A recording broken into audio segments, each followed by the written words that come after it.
What's going on, guys? My name is Christopher and welcome to It's Complicated. It is a show where I talk about and showcase mostly mechanical wristwatches. Today, I'm going to be sharing some of my thoughts with you on the new models that were just announced by Rolex. Here we go.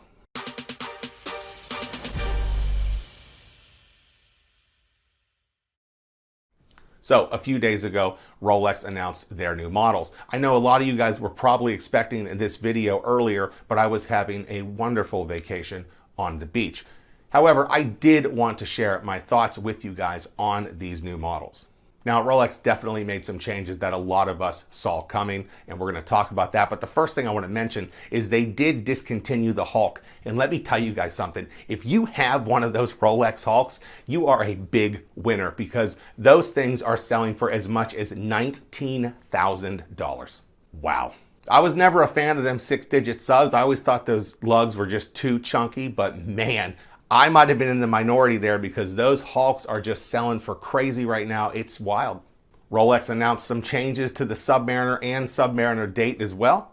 They finally put that 32-35 movement in the Submariner Date. They also increased the size of the Submariner and Submariner Date's case to 41 millimeter. And at the same time, they slimmed the lugs on the Submariner and Submariner Date. And it is nice to see those get trimmed down. But as I said, they increased the case size. So what I'm imagining is it going to be like the 5-digit Submariner, but somebody went and just made it a tiny little bit bigger? That could be cool, but I guess we're going to have to wait until we start seeing them on people's wrists and in other videos until we can really know what it's going to wear like.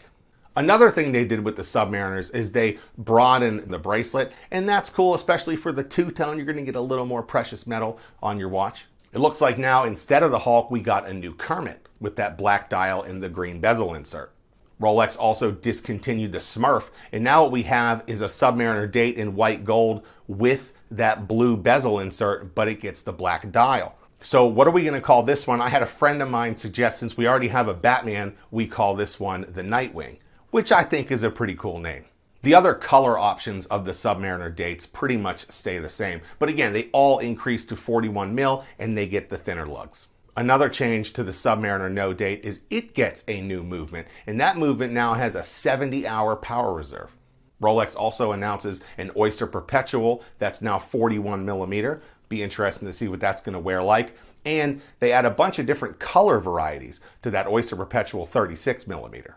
The 31 millimeter ladies date just, that gets some kind of new diamond bezel thing. I didn't read much about it because I don't think there's a lot of lady viewers on this show. But the 31 millimeter date just does get some changes. Last and definitely least, Rolex announces a new Sky Dweller. But really all they did with this Sky Dweller is put the Oyster Flex bracelet on it. I think that's pretty whack on Rolex's part. It's just, here's the Oyster Flex bracelet and let's tweak that model number. If you want to tweak the reference number on the Sky Dweller and give it an Oyster Flex, fine, but don't announce it to the world like it's some big deal. You just put an Oyster Flex strap on it. Lastly and quickly, let me share with you guys some of my thoughts on these announcements made by Rolex. By far, the biggest change is to that Submariner Date. It gets new color options. It gets a new movement put in it. It gets a broader bracelet. It gets an increase in case size, and it gets the thinner lugs. That's a lot of changes to the Submariner Date. Hulk got discontinued, Smurf got discontinued. Again, all related to the Submariner Date. The Submariner Date is definitely the biggest thing Rolex did. Next would be the Submariner. It also gets the broader bracelets, new movement put in it, bigger case size, thinner lugs. But other than the Submariner Date and the Submariner, there's not that much excitement. I think the color variety in the 36 millimeter Oyster Perpetual, I guess that's okay, but it's really just dial changes. The OP also got that case increase to 41 millimeter, which is pretty cool, and they kept the 36 millimeter. So okay, not mind bending, but pretty cool. The ladies 31 date just, I don't really have an opinion there either way. And then you had the Sky Dweller. That's not even shoulder shrugging. That's like pure disappointment. You put an Oyster Flex on it, and then you're going to call it this new model and showcase it with Rolex's like, look at this. And it's all it got was an Oyster Flex. And there you have it. Those are my opinions on the new models that Rolex is releasing.